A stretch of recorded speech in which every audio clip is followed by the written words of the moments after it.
When I think about the Liberia Media Development Program, I think about empowering the media in Grand Bassam, Liberia as well, and helping to ensure that we all provide balanced information. The very first hackathon that I attended was about investigative journalism. And I was like, it's something that we all can work together to ensure that we provide the right information for our county. So the first thing I did was to create a newspaper.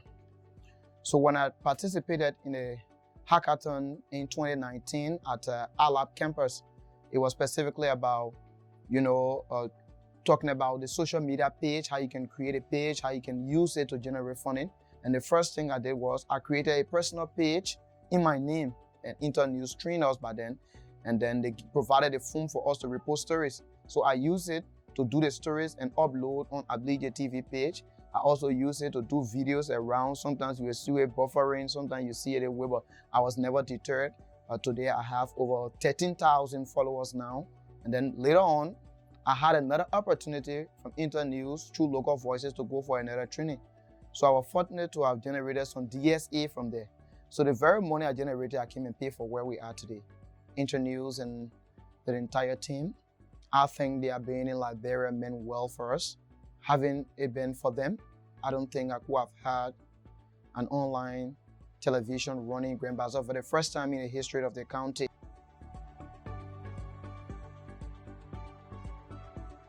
My name is Rita Jobe. I am a female journalist mentee. I started with Internews in 2016 from the Information Saves Lives Fellowship. Currently, I work for the VOA, for the Bush Chicken, and the Liberia University Lux Radio.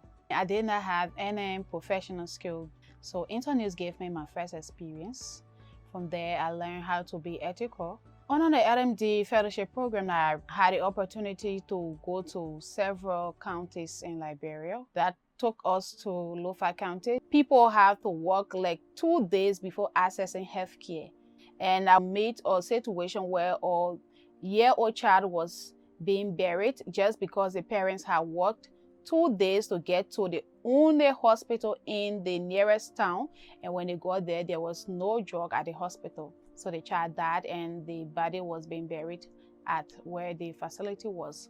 I filed a report to town, and fortunately, before I could leave the county, the health facility back there received drugs to carry out its operations.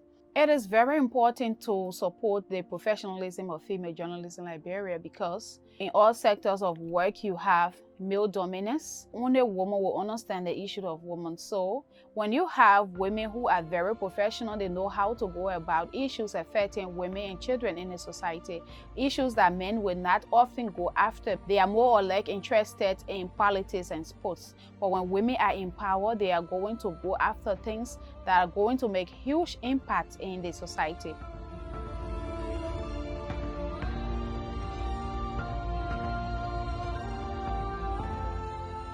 Radio Jawa is the only radio station people can listen to here in Jawa and also in the district. After the refugees returned from Guinea, there was a need for people to continue telling the people that, oh, the war is over in Liberia now. So we need to come back. And if you are coming back, what you need to bring is peace. So that's the reason this radio station is here. The L&D program have been helpful to us because they come here sometimes, they conduct training, gathering news, how to manage the station. Previously, we have the kind of condition, mainly when it comes to power system. They firstly brought a generator based on how the generator was consuming, fuel and things. We could not really stand that expensive. We also decided telling them about solar panel. Continue engaging them, they were able to help us with the solar panel. Get about 6 solar panels, each carrying about 265 watts. Before the solar panel, we used to bring 2 gallons per day. At times, the generator gave off. They would spend sometimes a month plus. We can come on air. This time around, we come on in the morning, like 5 a.m. in the morning up to 10:30 or 11, come back by 5. We talk about our people, our issue. where people call to speak their mind, or even we go to people. We have another program that's the health messages. We have health center here, and this health center is where people from Guinea and Liberia can attend.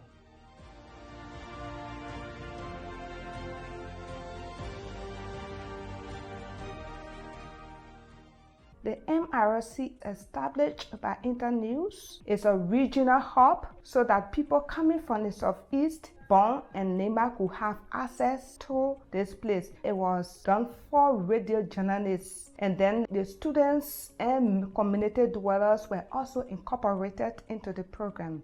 Internews did almost everything. This setup, that's Internews, through the USAID program. Almost all of what was done here was done by the Internews family.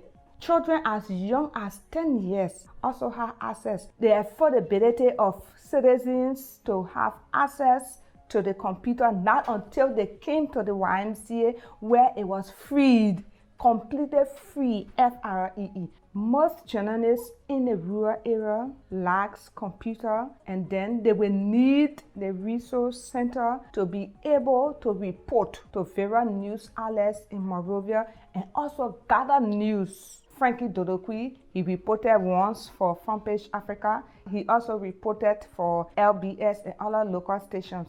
They all came here to have access to this facility and to also report to their people. So these people report happenings, like the cases of rape, child molestations. Okay, that just says, gender-based violence or sexual gender-based violence. We get to hear them this way. Even the issues of child trafficking, child labor, all of those things, we hear it. And it is even worse in our own place where journalists who are key to those points are also able to report. Our hope is that each journalist that has had access or that is accessing our center should at the end of the day become a better journalist within the community.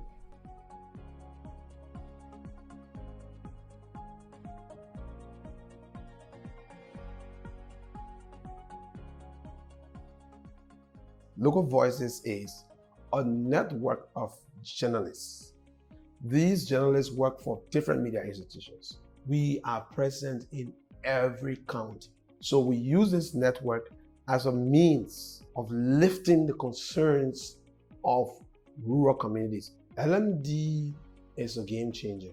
We implemented, partner with Internews to do a lot. But one project amongst almost all of the activities within the LMD that I still remember is the human trafficking project. LMD created that conduit for us to persevere. There were a lot of equipment given us. There were a lot of computers. There were, whatever we needed to work with. Even all of our members, or even at one point project, every member of this network were given a cell phone during the 2017 election reporting project to report on time, where we call on-the-spot reporting. We're also giving a lot of trainings. And these trainings will live with us for the rest of our lives professionally. We have been able to learn from this project how to report as real journalists efficiently, credibly, and ethically.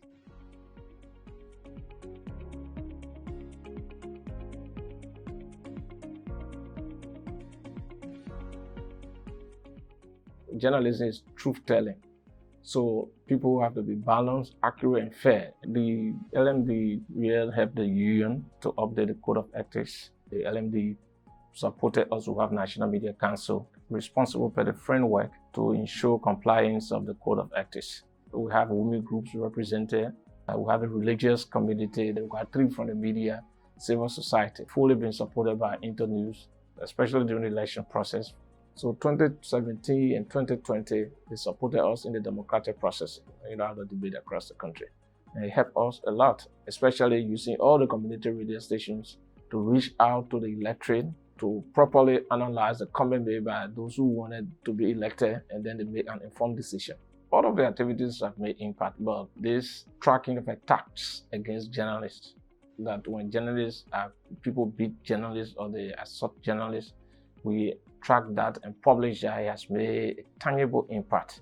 The Media Council, helping to probe into complaints against journalists has developed public confidence in the press many years back, 6 to 5 years. The cases of libel were considered criminal. There are a lot of lawsuits that used to go against the media for publishing story. So what the union did with the support from LMD was to provide some resources that we lobbied with the government, the legislature, and development partners to decriminalize those speech offenses.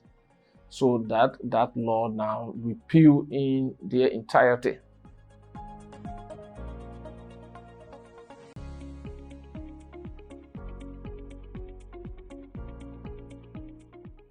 Radio Banga started 2004 with just 35 wax transmitter. Up to the coming of Internews, we operated on a very low scale. The support from Internews have been 3 phases. One has been in technical support, the other one has been in business, and the third one has been in specialized area. At first hand, when Internews came, we received several other materials from Internews, ranging from computers, recorders, headphones, microphones. That was the first consignment of materials that Internews gave. Then after that, in 2016, we got hit by a thunderstorm and our entire building got de-roofed. The only thing that we had left was our transmitter. So that was the second phase of Internews intervention with Radio Banga. They brought in mixers and helped us with different materials that's up to present that we're still using those materials. Internews was able to help us to develop a business plan so that it will be able to sustain us after partners have left. In the next 2-3 years, we're trying to venture into bigger businesses of our own that will be able to sustain that. All has come from the business skills that Internews were able to give us with the support of the USAID. Anywhere in the country, they will tell you that Radio Banga is the 10 radio stations across the country.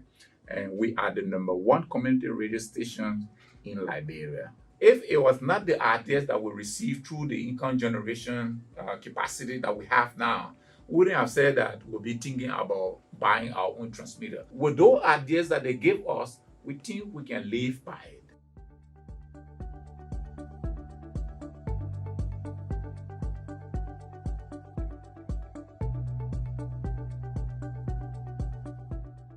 I'm John Kohler. I'm head of the Liberia Media for Democratic Initiatives. We've dealt in debates, candidates debates for people who participated in all kinds of elections, right from the presidency through the Senate and to representative.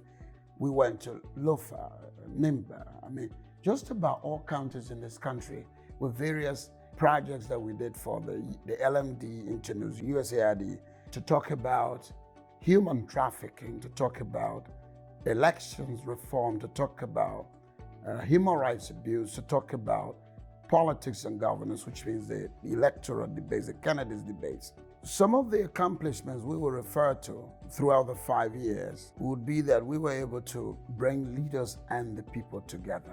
Senator Dolo used to be a senator during the Ellen Johnson Sirleaf administration.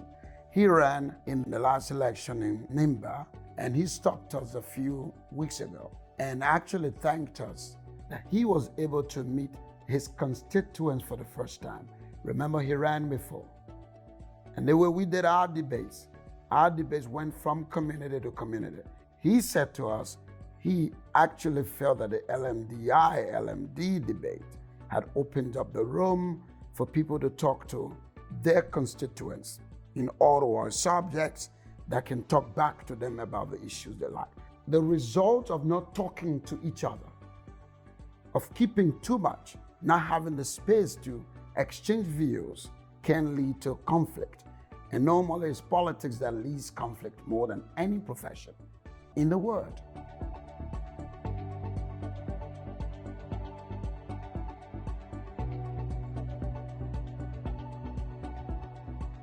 Thank you, LMD. Thank you, LMD. Thank you, LMD. Thank you, LMD. Thank you, LMD. Thank you, LMD. Thank you, LMD, Internews, USAID.